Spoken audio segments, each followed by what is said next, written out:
Good morning, everyone. I hope your week was a good one. Um, this week I was lucky enough to sit in on a conference, and it was all professionals from the city of North Bay, which is where I'm doing my placement. So that was pretty awesome. So we had a psychiatrist. I believe it was a doctor of medicine. I can't remember if he was a psychiatrist or just like a medical doctor, but he was in on it too. We had someone that she was, let me see here. She worked for the Regional Aboriginal Mental Health Services, so she was a social worker. And then we also had another like court expert that talked about kind of like the expert witness in court.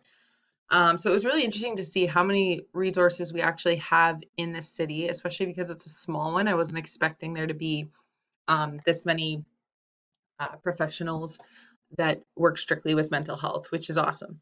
The one thing I did find though is we do have all these resources, but it's near impossible to get like our clients from the jail to see these professionals because either it takes too long or the other issue I noticed is they do see them while they're in jail, but then the doctors, which like I think would be almost impossible, but they don't keep up with them once they're out into the community. So then the inmate just relapses and comes back to us. So um, I noticed that to be kind of a barrier for like these resources to actually like follow through and work for some of our clients. Um, one of the one of the professionals that did a slideshow for this conference spoke specifically about FASD, which is fetal alcohol spectrum disorder. I just kind of talked about how it's pretty prominent in the jail setting.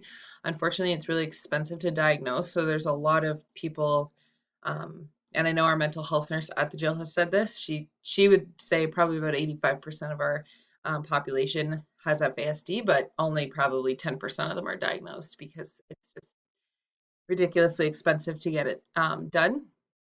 So yeah, trying to work with that kind of clientele can be a struggle sometimes because they are impulsive.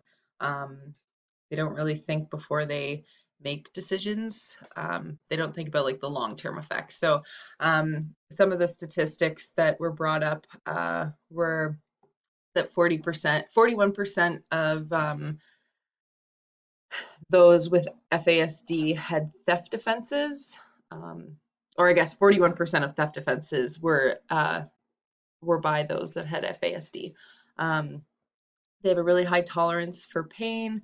And usually it's within the first 17 weeks of pregnancy is when FASD can be a serious concern for women that are pregnant. Um, the other issue is that because FASD is expensive to diagnose, the statistics of FASD are not quite accurate. The other thing I found interesting was for, I don't know about in the States, but in Canada, we have the GLADU um, workers that work strictly with Indigenous clients. That way they can kind of go over other concerns like have were their parents in residential schools and things like that to kind of help them with their case and get them out. But they actually use FASD as a mitigating factor for GLADU and for their court cases. Um, The other thing I found interesting was this doctor talked about how they don't do well in jail settings, which some of the women that I work with on the social work side of things, and I would suggest that they actually do well because there is consistency. They know when lunch is, when dinner is.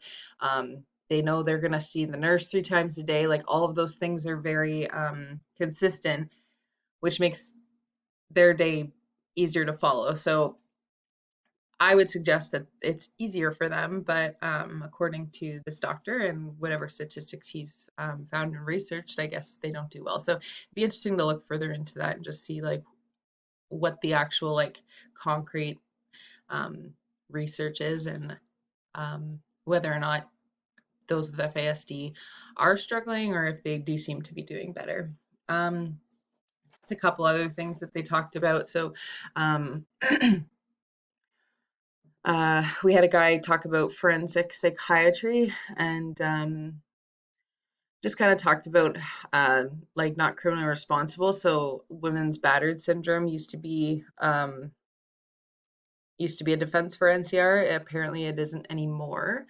Um, I also found it interesting. So when they do the fitness test for trial, I thought that was like whether or not the person was fit mentally to stand trial, which it is to an extent, but it really just is whether or not the individual understands how the court process works um, and like whether or not they know what a lawyer is, what does a judge do, things like that. So I found that kind of interesting because I feel like there's a lot of people that like clients that we work with that are very mentally ill, but could understand how courts work, judges work, things like that. But if you continue to talk to them and ask other questions, you start to realize that there's definitely something else going on up there that um, they may not be considered fit to stand trial. So I thought that was interesting. I wish I could go on more about this conference because I feel like I learned a lot, but I'm like way out of time. But yeah, I think the FASD was like slideshow was really informative, and I think that's something that I would want to look further into. Thanks.